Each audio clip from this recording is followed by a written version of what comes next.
what Sure is thing. the whole BDSM thing like? Do you have safe words? And how do you make rough sex or BDSM feel safe? Well, I would say that it's you hear it in the circles a lot that communication is one of the biggest things that have to occur within BDSM, generally speaking, because we can go into areas that can be potentially dangerous, either emotionally, psychologically, or physically. So the more risk there is, the more communication there must be. Okay. Um, and other times, because of what I was describing, like with the reading between the lines, if it's not in that realm, things can be communicated without straight up talking about it, right? Um, and they can just read you. And the whole reason for it is to have trust, right? Because we all know on the panel that the more trusting, the more vulnerable, the more open a woman is, then that is freeing her from herself so that she can be really like enveloped in the moment. And so the more she can trust you, the more freeing and releasing she can be, right? And then the more influenced by your guidance and influence. So the whole thing, like really, it's not about anything that you think it is, right? BDSM is um, incredibly complex. It's incredibly subtle. It has really nothing to do with sex at all, and it has to do with really deeply connecting with somebody on levels that we often keep hidden from society and we keep hidden from ourselves. And and in order to do that requires a tremendous amount of trust and willingness, right? Willingness to you know go into places that feel uncomfortable, emotionally or psychologically or physically. Um, and so in order to do that, yeah, communication is like of the highest priority. I hope that answered the question. Yeah, I'll just tag on to this before I go. So, yeah, I think BDSM, if anyone wants to get into it, I think it can be incredibly powerful.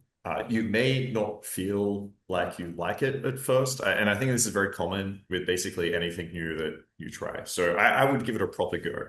And what I found personally for me, for a lot of my students, is it taps into a whole new level of what I would describe as like confidence or masculinity.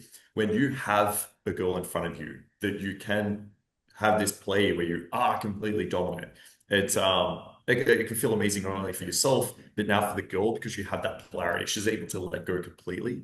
When she is in that zone, she's typically going to be way more in tune with the body, feeling way more emotion and way more pleasure. And so she's going to absolutely love it. Now, going to the second part of this question, how do you make it feel safe?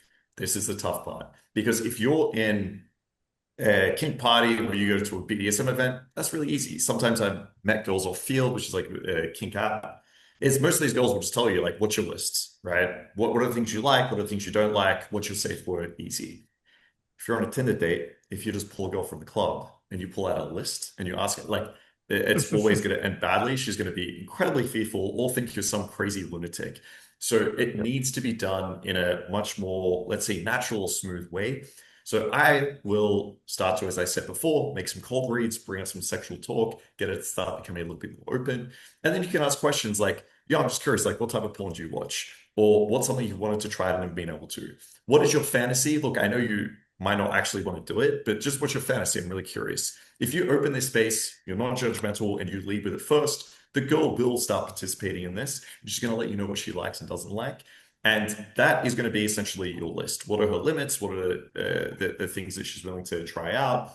And now, if you want to create a safe word, again, I probably wouldn't just be like, what's your safe word? A lot of these girls might not even understand what that is.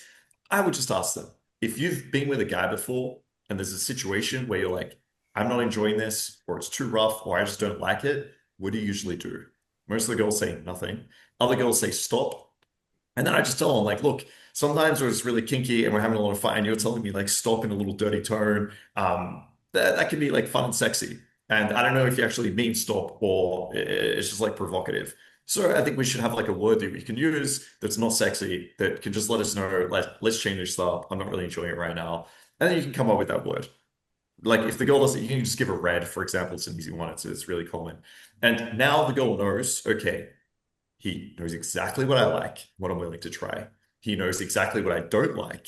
And I know if we're in a situation where I'm just not feeling it, we can just change it up and all I need to do is say a word. So that's how I usually start out with a girl if it's from Tinder or some shit. I know a lot of guys here that can be intimidating at first. If you want to wait the second or third date, that's completely fine too.